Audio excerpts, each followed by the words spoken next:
décidé de renouveler en fait cette convention-là et de reprendre certains, notamment des femmes, et aussi recruter de l'argent aux jeunes de travailler. C'est ça la politique du chef de l'État. C'est de penser à ces jeunes-là qui veulent travailler.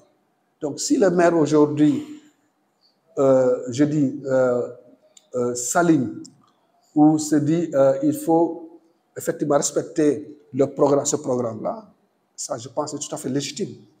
Autant c'est légitime de m'aligner sur ça, autant c'est légitime aussi pour les autres de vouloir marcher, ils ont le droit de marcher, de manifester leur mécontentement. Moi, je n'y peux rien. Je ne dirai jamais à personne de ne pas manifester ou bien de ne pas manifester son mécontentement. Sauf qu'il faut comprendre que ça fait 4 ans qu'ils sont là, parce que j'ai entendu dire que oui, Diembéring, Saint-Amand-Jacques n'a pas fait ça, mais il faut comprendre que Diembéring, il vient de démarrer, il n'y a pas longtemps, Saint-Amand-Jacques l'a fait l'année dernière. Que donc, si Oussouye, dans le département avec Oussouye, après c'est Diembéring qui était venu, qui a eu ce programme-là, et le programme a changé. Donc, nous avons voulu innover. Innover dans le sens où il faut encourager les jeunes à travailler. Innover dans le sens où on se dit il faut travailler dans la transparence, surtout dans la transparence. Et c'est la première fois dans l'histoire de Souy qu'un programme comme ça, un recrutement comme ça qui se fait, on implique les délégués de quartier pour donner leur avis. Parce que nous avons effectivement mis en place une commission avec bien sûr une prise en compte du RNI. C'est le registre national unique, où on a un spécialiste qui est là, Mme Ndiaye Abeli Diatta, qui a cette base de données. Et donc, on s'est basé sur tout ça pour pouvoir recruter des gens, parce qu'il y avait des familles vulnérables où il fallait aider des gens. On ne peut pas recruter tout le monde. Donc, elle a fait un travail extraordinaire, parce que c'est elle qui pilotait ce projet-là, avec l'adjoint maire William Djibalé. Moi, personne en tant que maire, je te dis que je ne connais pas encore les gens même qu'on a appelés, pour te dire que j'ai tout délégué au adjoint maire et à Mme Ndiaye, qui est assistante sociale, qui a les bases de données du RNI, pour dire que notre choix a été objectif. Je vous dis, je ne connais même pas les gens qu'on a pris. Et j'ai un discours clair et net avec mes agents. Je leur dis toujours, ne me confondez pas la politique et le travail. Moi, la politique, pour moi, c'est depuis janvier 2022. C'est fini. Qui me connaît sait que moi, je ne fonctionne pas comme ça. Je suis venu dans cette mairie-là en février, mais jusqu'au moment où je vous parle, je n'ai renvoyé personne de la mairie. Et pourtant, je pouvais le faire parce qu'il y avait des CDD. Je ne renvoie pas quelqu'un parce qu'il n'est pas avec moi. Et je l'ai dit, dès que je suis installé ici, j'ai dit à tout le monde, je ne suis pas venu faire la guerre à quelqu'un. Sauf que je suis exigeant. Les gens qui resteront, il faut qu'ils le méritent, il faut qu'ils soient des travailleurs. Moi, c'est ça mon exigence. Mais Dieu sait que William est là, je l'ai toujours dit, quand vous choisissez des gens pour travailler, ne dites pas lui, il est avec nous, lui, il n'est pas avec nous. Parce que je n'aime pas ça. Moi, je considère la politique, c'est un moment, mais c'est le travail. Et tout citoyen a droit au travail. C'est comme ça que je fonctionne. Donc, tous les choix que nous faisons, tout le travail que nous faisons, j'ai toujours eu un discours clair et net. Il ne faut pas faire de la politique dans nos choix. Il ne faut pas faire du clientélisme politique. Et encore mieux, on s'est dit il faut de l'équité. Quand je dis l'équité, au niveau géographique, il faudrait favoriser tout quartier. La commune d'Oussouye compte 6 quartiers, ce qui fait qu'on a fait des quotas pour chaque quartier. Et chaque quartier a eu 7, d'autres ont eu 6. Pourquoi 6 et 7? Parce qu'il y a 40 prestataires et il y a 6 quartiers. Si vous divisez 40 divisé par 6, effectivement, vous n'aurez pas un nombre exact. Donc, il y aura 7 et 6. Mieux on a travaillé sur cette base de RNU, on a regardé dans chaque quartier des familles vulnérables, des personnes vraiment qui sont dans le besoin, d'autres femmes qui ont perdu leur mari. En tout cas, on a joué sur la sensibilité sociale. Ils ont fait le travail, ils me l'ont montré, on avait quelques réglages.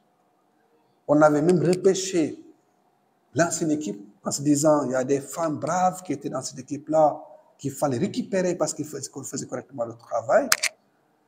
On avait même fait les contrats, je peux vous montrer les contrats qui sont là. Malheureusement, elles nous disent non, on a peur de signer le contrat parce que sinon ils vont nous traiter de traîtres. Je vais être clair avec vous. Donc, si quelqu'un pense qu'on a renvoyé toute l'équipe, il se trompe. Je prends un exemple. J'ai vu des hommes qui ont plus de 40 ans, mariés, soutien de famille, mais étant frappés par l'âge, je me suis dit, mais j'ai dit à la commission, il faut tenir compte d'un aspect. Il était brave, il est soutien de la famille, il est frappé par l'âge, il a plus de 40 ans. Essayez de voir si vous pouvez prendre son épouse. C'est pour un peu jouer l'équilibre. Parce que si on ne peut plus le reprendre, et on pense qu'effectivement, prenant son épouse, on est toujours de la famille, c'est ça l'objectif de faire en réalité. C'est le volet social là. Et on a beaucoup travaillé sur ça. On a des cas comme ça, où le mari est frappé par l'âge, on a pris son épouse. Donc, c'est dire que ce travail-là a été minutieusement fait pendant des jours par surtout Mme Diaye, qui est assistante sociale, qui a toutes les bases de données. William, qui a pris tout son temps mon adjoint, ils ont fait ce travail-là. Et moi, je suis satisfait du travail parce qu'ils ont fait un bon travail. Si je vous dis que je connais des gens qui ont pris, je dis non. Sauf qu'aujourd'hui, même si vous voulez, avec William, on vous donnera les noms. Et vous verrez que ce n'est pas nos militants, que des militants, ou bien des militants de notre mouvement, non. Il y a plein de gens qu'on a pris qui ne sont pas avec nous. Parce que pour moi, on n'en est plus là. Nous ne sommes pas en campagne, on ne prépare pas une campagne. Nous, ce que nous voulons, c'est de faire des résultats et gagner. C'est ça que j'attends de notre équipe. Mais ce n'est pas chercher à plaire les gens, mais c'est le travail. Et j'ai toujours insisté que c'est le travail qui paie. Donc aujourd'hui, c'est ça. Nous voulons des gens qui sont prêts à travailler. Nous sommes sensibles aussi à ces couches vulnérables qui sont là.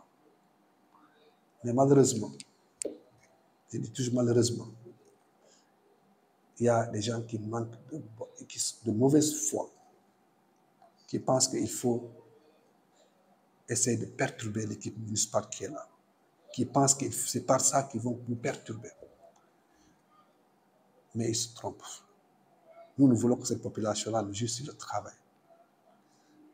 Nous voulons que cette population ne juge pas le travail. Et on est en train de travailler.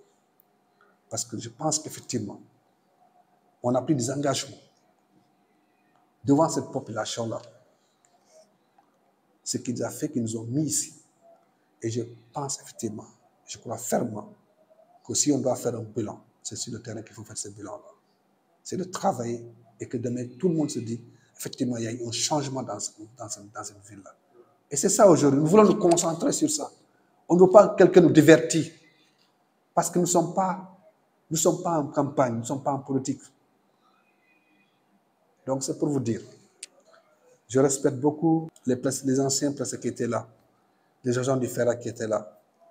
Mais il faut aussi qu'ils comprennent que c'est ça la vie. Ils ont été là pendant des années, 3 ans, 4 ans.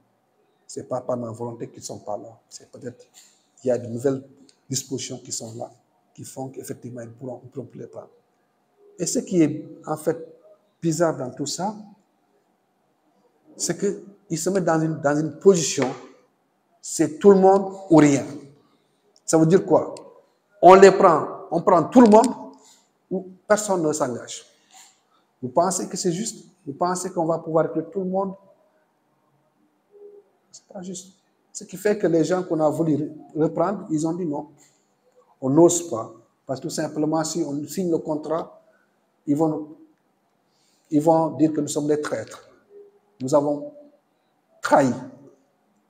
Et alors, on va rester sans que... On va se dire, bon, écoute, parce que M. Bodian, si on le prend, il va dire, ouais, mais on vous laisse là-bas, on continue de travailler. Donc, personne ne peut arrêter ce programme-là. Personne.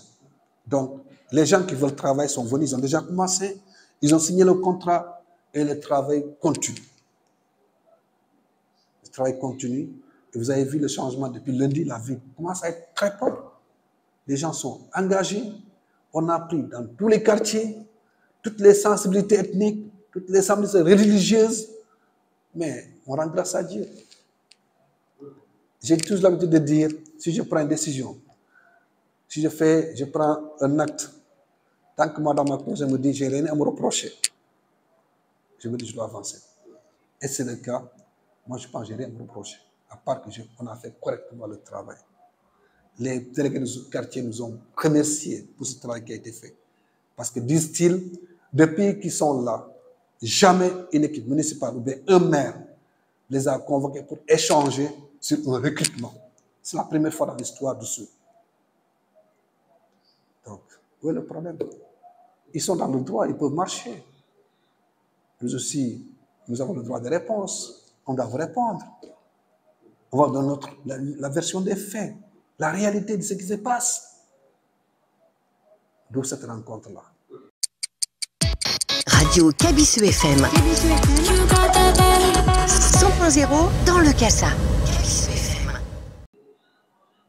ñi fi nekkoon ci feera ñu doon ñaxtu mais jàpp naa ne seen droit la mooy maanaam constitution moo ne bu amee lu la naqari mu nga ko wax mu nga ci ñaxtu di leen di gërëm di leen di sant parce que aussi loolu mooy nit boo amee lu la métti gën a nga ne lii de neexuma parce que ñun ñëpp ay doom aussi lañ di rafetlu seen démarche bi ñëw ñaxtu wax leen leen métti mais je pense que loolu baax na kenn déggu fi fitina ci yar ak tigg lañ ko def di leen di jaajëfal di leen xamal nag maire ñëpp la fi nekkal aussi yëpp la fi nekkal dafa nekk convention bu ñu signé 2022 ma ñëw fekk ko fii man maa ko signé dama ñëw février le 9 février fekk convention kenn signé wu ko ma signé ko ma renouveler contrat ñëpp ñu fi nekkoon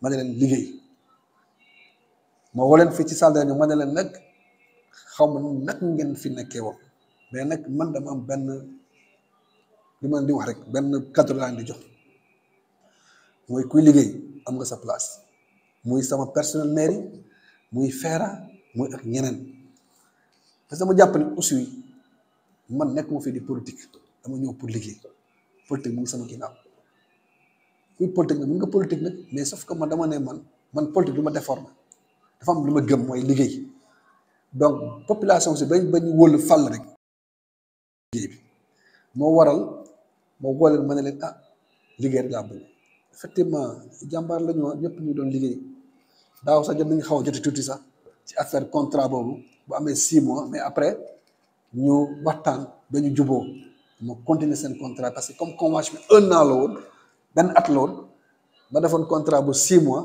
wax ji bëri ñu waxtaan bu mu am suñu yaay fi nekkoon ñoo waxtaan ñu dañu leen kon vraiment nangu nañ leen li ngeen wax dox jàmm la rek loolu mooy dox jàmm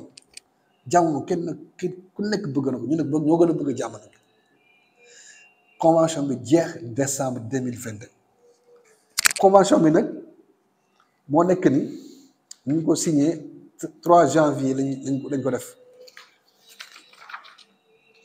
3 janvier 2022 ma signé ko xam nga man ñëw naa fi le 9 février kon kii bu muy dem signé ko sax te pourtant élection yi ñu ngi amoon le 22 janvier du noonu donc signé ko mu ñëw signé ko ñu jox ñëpp ñu liggéey léegi bu mu jeexee nag décembre xam nga man dama nekk nit ku nga xam ne damay bëgg respecter convention respecter yoon wax feeraat fi ñu jox convention 1 an bu 1 an jeexee man maire dama jël responsable dinaan keneen liggéey parce que loolu si fekk yaa toog tey su ma feeraanee sa convention mu ngi commencé janvier ba kii ba décembre wala juin ba mai bu jotee rek yemal foofu moo waral boo xoolee dëkk bi depuis décembre boo xoolee janvier février mars avril mai juin 6 mois kenn liggéeyul dëkk bi am nag ñu fi nekk waa ICG ñu ngi góorgóorlu ñu ngi gërëm di leen sant donc ça veut dire que décembre la jeex donc ba juin bi beneen convention ñëw convention bi nag mu ngi nii ñu nag programme d'urgence pour l'emploi et l'insertion des jeunes xewi ndaw ñi je pense loolu yéen yëpp xam nga luy xewi ndaw ñi mooy xale yi tey boo gisee dëkk bi bu yëngatu noonu yëpp gouvernement bi góorgóorlu pour uti liggéey xale yi pour tere leen jël gaal yi pour tere leen di def ay manifestation c'est parce que président mu ngi góorgóorlu def ay programme pour tey xale yi ñu liggéey donc ñu amul CRD bi ñu defoon Ziguinchor fii ñu ne ñu programme bi seen kii léegi mu génn CRD mu ngi am ay côté mars avril yooyu ñu ne mais da ngeen di xaar ñu xaar ba fan yële passé mois de juin ñu woo ma ñu ne ma seen convention génn na ñu ne ñu nag convention bi nag génn na mais ci CRD bi nañu newoon mag bu am ñeenti fukki at ku ko am rek bokkoo jigéen ñi nag bu la neexee nga am juróom benn fukki at sax di nga liggéey mooy maanaam loolu mooy programme état bi c'est-à-dire il faut ñu jox chance jigéen ñu liggéey ñu jox xale yi ñu liggéey mais ñun paay ñun bokkuñu ci xew ndaw yi tey su ma bëggoon liggéey kii doo liggéey yow kii bu bëggoon liggéey du mu liggéey parce que am na plus de 40 ans liggéey boobu nag la ñuy nekk dañu doon def toilettage mooy génnee ñi nga xam ne am nañ 40 ans dugal xale yi jigéen ñi ñu liggéey di bàyyi la ñu liggéey sauf que après ñu denk liggéey bi commission bi ñu def liggéey select xool ma ne leen madame Ndiaye bi nga xam ne assistante sociale la muy yor registre RNI registre national unique mu ko yor base de données bi yëpp ñu jëfandikoo ci loolu tamit xool ñi nga xam dañu néew doole famille xam dañu néew doole ñoom ñu liggéey ñu def encore xool quartier yi mun a jàppale quartier bu nekk mu am quota li musul am aussi ñu naan bon quartier 6 quartier la quartier bi nañ leen jox 6 bii 7 bii 7 bii 6 parce que 6 quartier la 40 lañu war a jël donc boo jëlee 7 fois 6 ça fait 42 donc 2 ñooy ëpp donc il faut forcément ñaar ñu am 6 ñoom ñu liggéey ci loolu bëgg ñëpp liggéey wax leen aussi bu leen xool diw ak yeneen àndal ak yéen lu am solo mooy kan lañu yaakaar bu ko démbalee day am impact ci famille bi sensibilité ethnique aussi ngeen boole ñëpp parce que aussi ñëpp a ko bokk religion aussi ñëpp a ci bokk loolu mosul am ñu def liggéey ba ñu pare woo délégué encore ñu ne leen délégué ñun daal lii mooy suñu xalaat dañu bëgg a soppi yëf yi mooy lu ñuy def rek yéen ngeen bokk si ñu boole leen si ngeen xam lu ñu liggéey parce que aussi dañ leen di négliger des fois parce que mais ñoo ñu nekkal ci quartier yi ñoom bu ñu dëggee ni jël nañ kenn ci quartier yëgal ñu ko mais loolu erreur moom la maire yi bëri di def mooy tëju sa bureau jël li ngay jël nga ne jeex na man nag ku ma xam nag ci transparence lay liggéey parce que commence transparence fi may liggéey ça la commencé fi ma njëkk liggéey moo waral ma ne leen dama bëgg defal liggéey bu baax yàlla xam nañ ñuy jël sama xaw ma leen parce que dañuy xool ci demande yi xool ci registre bi RNU bi xool paramètres yu bëri ñu tànn ñu jëlaale sax ñi nga xam ne bokkoon nañu ci ancienne équipe bi déglu bu baax de ñu jël leen ci biir ñu def liggéey ñu won ma ko ma rafetlu liggéey parce que liggéey bu baax la ñu def ñàkk nag léeg-léeg nga am benn réglage yi ngay def parce que léeg-léeg nga gis benn borom kër mu nekkoon foofu la doon yaakaar pour joxe dépense këram mais malheureusement am na plus de 40 ans ñu ne boo jëlee soxnaam toujours dafa mel ni moom nga jël donc am na cas yu mel noonu yi nga xam ne ay cas sociaux lañu yi nga xam ne day leen jël mais comme ñoom dañu amatuñu âge pour bokk ci programme bi dañ jël seen jabar donc loolu ci loolu lañu liggéey ñu am ñi nga xam ne jigéen ñi nga xam ne keneen ki ñoom ñaar lañu sax seen borom kër ñoo génn àdduna yàlla na leen yërëm àdduna àjjana ñu ne bon ñii moom dañ leen jël parce que aussi soutien famille la mais qu'est-ce qui s'est passé après bu ñu jëlee ñooñu yëpp ñeneen ñu def liggéey ba mu jeex woo délégué ñu wan leen liggéey bi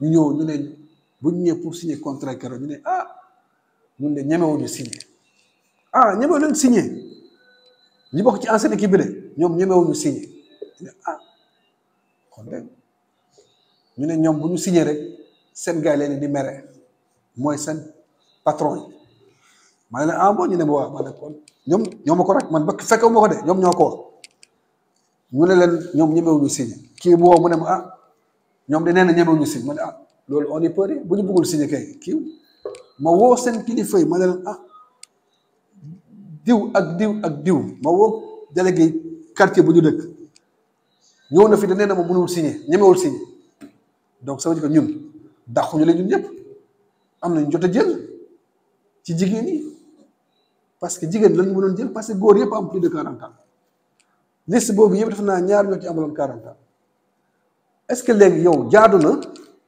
ñu naan léegi dañuy jëlaat ñoom yëpp di jëlaat leen ñoom loolu la ñu bëgg loolu mënul nekk d'abord ils sont frappés ci âge bi dépasse bi 40 ans léegi ñoom bu ñu bëggee ñu jël ñëpp c'est-à-dire mooy tubaab lu naan tout ou rien soit dañuy jël ñun ñëpp soit doo jël kenn man ma opté pour jël ma ne leen du ma jël kenn léegi loolu moo leen gënal ñu def loolu en réalité noonu la demee dàquñu leen ñoom yëpp dañu génn ñi nga xam dañuy dépassé âge bi jël ñeneen ñu ñuy jël ñu ne ñoom ñemewuñu si parce que jëluñu ñële est-ce que ñoom dinañu bloqué institut bi liggéey duñ ko bloqué finalement ñu ne suñu ma ne jël leen seen responsabilité ma ne ñii jël leen ñi nga war a jël ci base quota quartier yi ak yeneen considération sociale yi nga xam ne famille yi nga xam ne dañuy néew doole ngeen defal leen contrat